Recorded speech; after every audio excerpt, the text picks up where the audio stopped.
So, pro tip. If you're going to engage somebody online on Facebook or Twitter, Twitter's the worst place to do it in terms of debating. If you're going to engage somebody on Facebook in debate,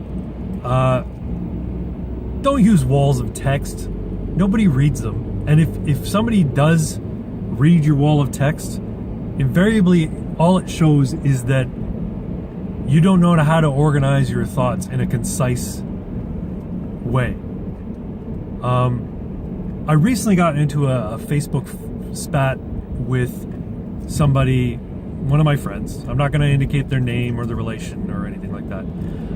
But somebody on Facebook, who's a friend, came to my page because I shared something on Facebook. It was right after the UC Berkeley riots, or right around the time of the UC Berkeley riots. Milo Yiannopoulos made a Facebook post about, here's what's happening, here's the state of things right now, I'm safe, everybody's safe.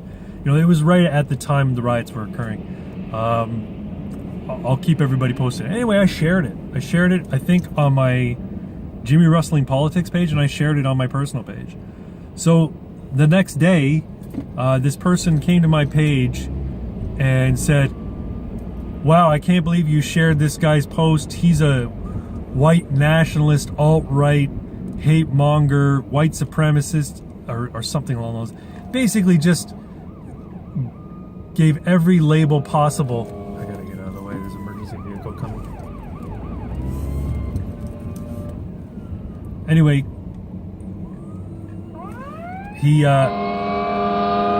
fire trucks! Wow, it must be some, 2 fire trucks. Anyway, he went on this screed about Milo Yiannopoulos. And it basically, the argument amounted to, oh, you posted this guy's stuff? This guy's a terrible person. If you like him, you're an idiot.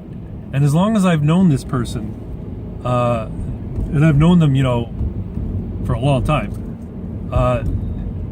this has been their argument tactic. Oh, you like that band? That band's terrible. You must be an idiot to like that band. I mean, that's the kind of mentality that you have when you're in like grade 6, right? But when you're a grown person, this guy's an adult. He's older than me, actually. And this is the kind of argument tactic he engages in. Anyway, so I'm like, okay, well, obviously you've never seen any of his talks and you've never read any of his pieces, because he's none of those things. So I'm wondering what the point of this is. And he's like, yes, I have. I've seen his, he responded back in a huge wall of text, mind you. Yes, I have. I have read his stuff and I have seen his videos, and he's just a jerk, asshole, alt-right, hate monger, blah, blah, blah. All these, he just basically doubled down in another wall of text that, this guy was all these terrible things, and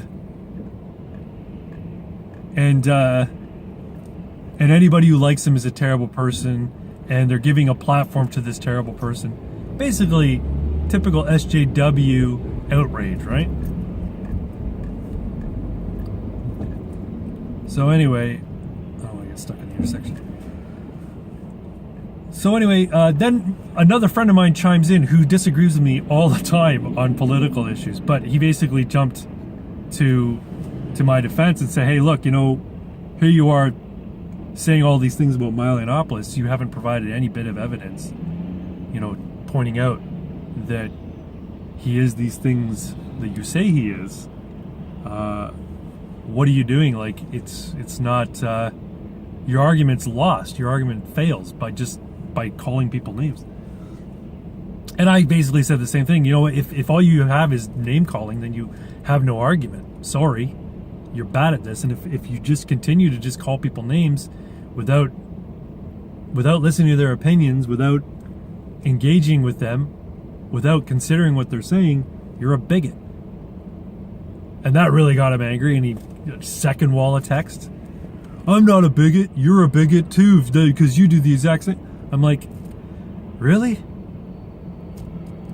I'm rubber, you're glue? Like, that's your That's your response? It's really startling to see that there's people, grown adults, who think and act like this and think that they're virtuous for, saying all these things.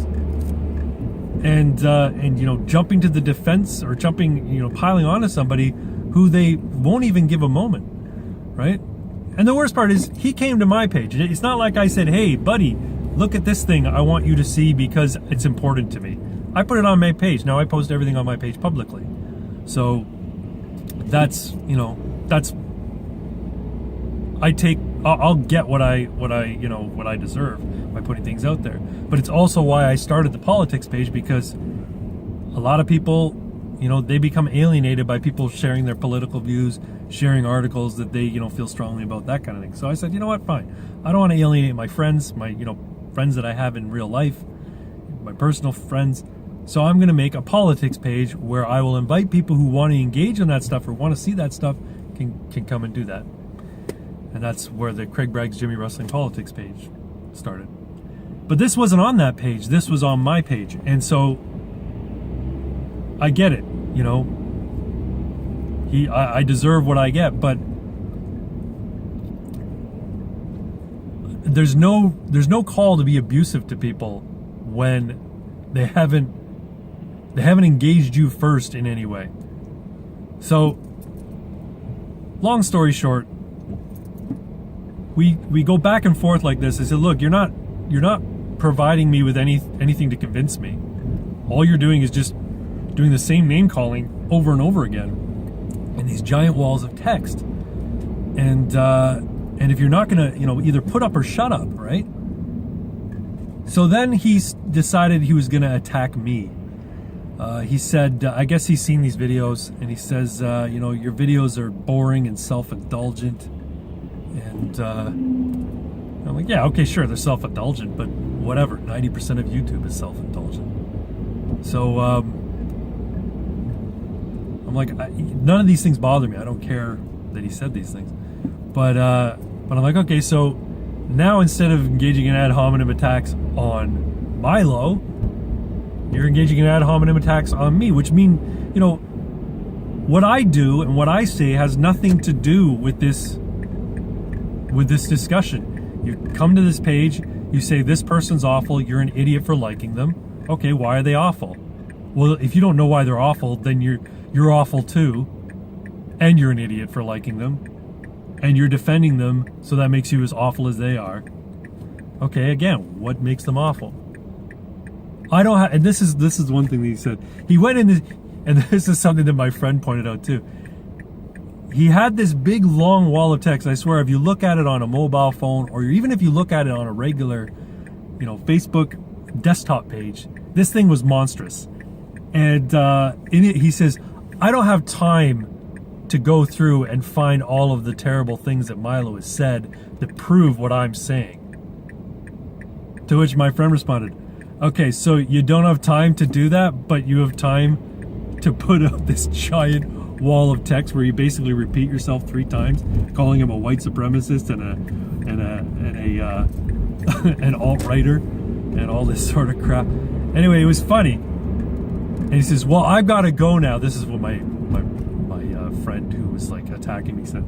Well, I've got to go now. Good debate.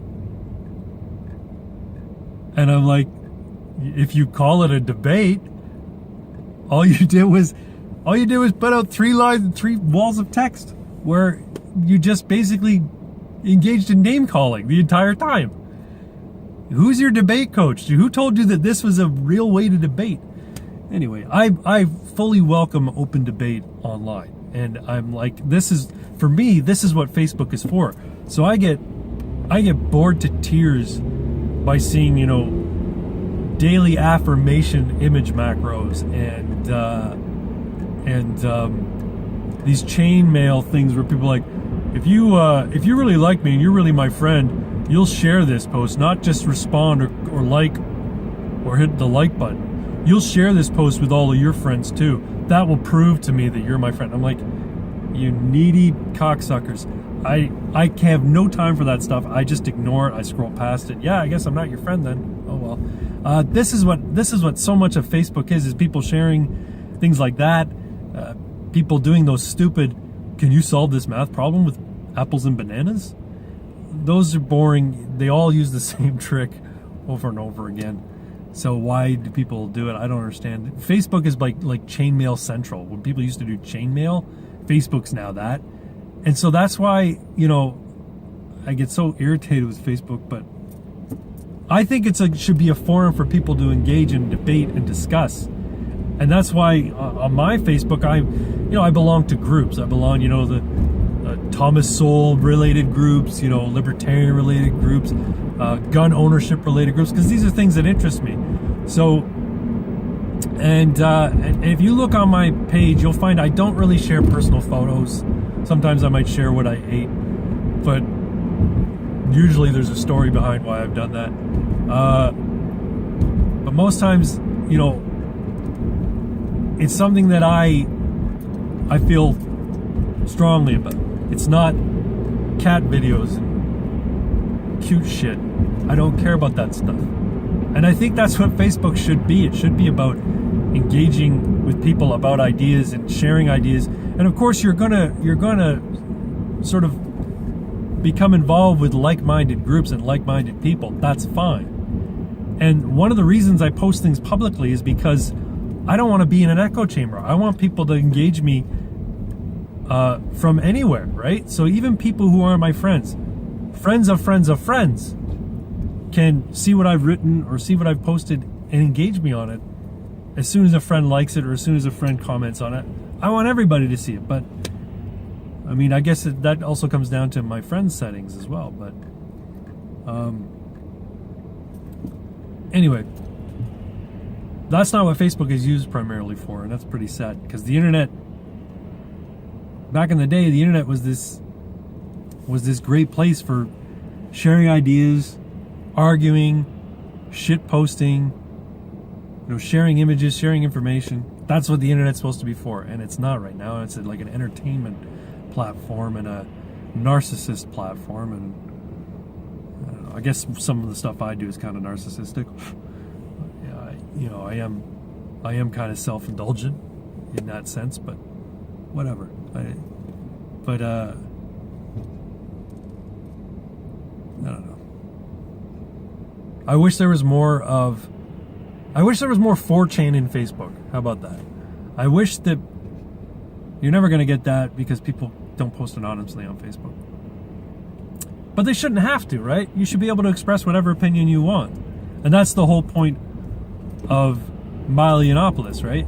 He's fighting for people's right to express themselves and say unpopular things and say, things that might be uncomfortable to hear. And so for this person to come to my page and then start screaming about, you give this guy a platform, you support this guy, you would take time on your space on your Facebook page to share this guy's words, and he's an awful person. Well, you know what? Even if he is an awful person, I don't think he's an awful person, but even if he is an awful person, people deserve a voice too. And it's never popular ideas and popular speech that needs defending, right? Nobody's going to take away anyone's right to say puppies are cute or I like kittens. No one's ever going to stand in your way of saying that. So that's not what needs to be fought for. What needs to be fought for are all of the messed up ideas, right? And I'm not going to give examples. People know what messed up ideas are. The unpopular speech. The reason for freedom of speech is to protect unpopular ideas. It's not to protect popular ideas. Nobody needs to defend popular ideas. It's not just you have a right to say what you want. Everyone has a right to say what they want. And if you want to shout people down because you don't like what they say, then you're a bigot. If you think that other people shouldn't share the words of people you dislike, you're a bigot. And that's all there is to it. And it has nothing to do with race, and it has nothing to do with religion. It has to do with ideas. You have to defend the right of everyone to express their ideas, even if you don't like those ideas. If you don't, You can't say that you believe in free speech. If you think it's okay to shout people down because you don't like what they're saying, you're a bigot. It's as simple as that. The only response to somebody saying something that you dislike is to ignore it. Walk away from it. If you think that the appropriate action is to shut them down, get them to lose their job, get their business to go under because they hold an opinion or express an opinion that you find unpleasant or that you think is just beyond the pale, you're not only a bigot, you're a fascist. That's what fascists do, right? In the 1980s and the 70s, there was the moral majority, these, Christian busybodies who would try and get businesses shut down for sharing things that they considered pornographic, whether it be rock and roll, comic books, music was the big one, movies, obviously. The moral majority thought it was their duty and their right to try and not only, express their opinion about that stuff, but to make sure that nobody else got a chance to see it or hear it or consume it. That's the tactics of fascists, right? And when they become violent, then, clear indication, UC Berkeley, those are fascists. It's funny, Antifa are fascists, right?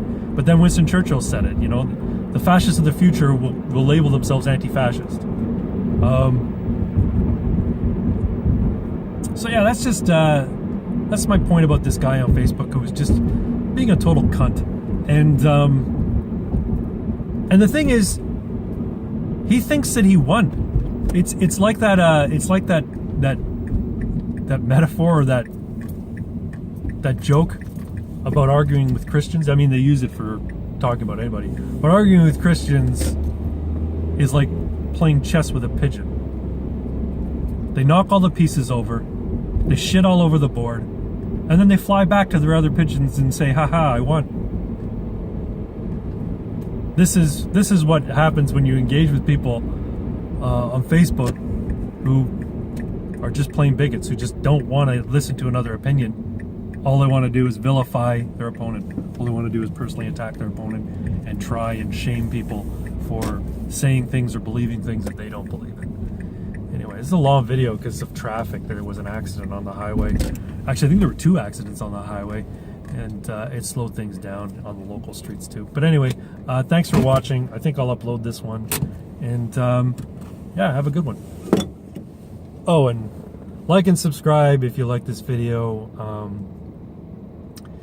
And follow me on Facebook or on Twitter at Craig Bragg. And my Facebook page is Craig Bragg's Jimmy Wrestling Politics page. Thanks again. Talk to you later. Bye-bye.